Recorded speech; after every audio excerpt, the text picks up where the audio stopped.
highest estimation of you, but there's one reason why I cannot love you. A heart's devotion cannot be divided, and it's Andre's on whom my heart's decided.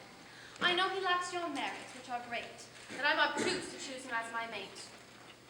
You should please me with your gifts and wit. I know I'm wrong, but there's no help for it. The reason chides me for my want of sense, my heart clings blindly to his preference. When I am given your hand and marriage vow, I'll claim the heart that Andre possesses now, and I dare hope that I can then incline that heart by sweet persuasions to be mine. No, first love, sir, is too strong a feeling, and all your persuasions cannot prove appealing. Let me, upon this point, be blunt and plain, since nothing I could say could cause you pain. The fires of love which set our hearts aglow aren't kindled by men's merits, as you know. They're most capricious. When someone takes our eye, we're often quite unable to say why. If, sir, our loves were based on wise selection, you would have all my heart, all my affection, but love quite clearly does not work that way. Relent and tolerate me, I pray, and do not show me so little mercy as to what others should coerce me. What man of honor would care to profit by a parent's power to make a child comply, to win a lady's hand by compulsion and not by love, should fill him with revulsion? Don't then, I beg you, urge my mother to make me bow to her authority for your sake. Take back the love you offer and reserve it for some fine woman who will more deserve it. Alas, what you command I cannot do. I'm powerless to retract my love. How shall I cease to worship you unless you cease to dazzle me with loveliness? You stun my heart with beauty to enthrall. Oh, come, sir, you have all these Sarahs and Jessicas whose attractiveness your verses celebrate, and whom you adore with so much art. I love those ladies in my poems merely, while Henriette alone I love sincerely. Please, sir. If by so speaking I offend, I fear that my offense will never end. My ardor, which I've hidden into now, belongs to you for all eternity. I'll love you until this beating heart has stopped, and though you may scorn the tactics I adopt, I cannot refuse your mother's aid in gaining the joy I'm so desirous of obtaining. If the sweet prize I long for can be won, and you be mine, I cannot how it's done. But don't you see, sir, that it's a risky course to take a woman's heart by force?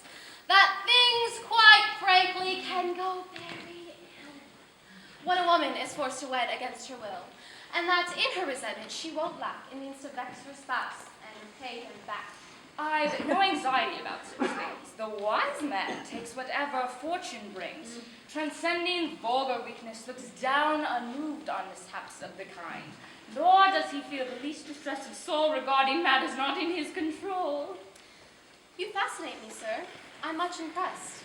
I didn't know philosophy possessed such powers and could teach men to endure such tricks of fate without discomfort. Don't then, I beg you, urge my mother to make me bow to her authority for your sake. Your lofty patience ought to be tested, sir, so that to prove your virtue to its full extent.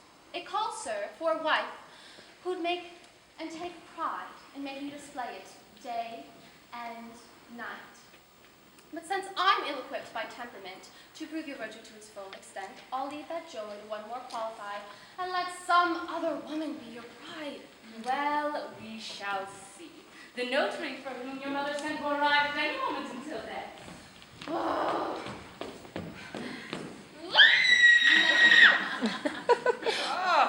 Daughter, I'm pleased indeed to find you here.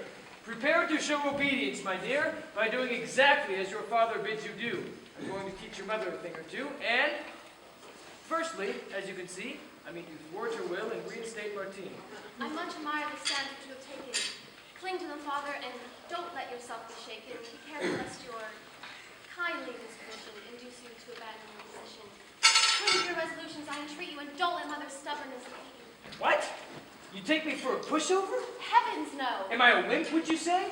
I'd not say that. Do I lack the sense to stand up firmly for my sentiments? No, father. Have I too little brain or spirit to run my own house? If so, let me hear it. No. Am I the type, do you suppose, who let a woman lead him by the nose?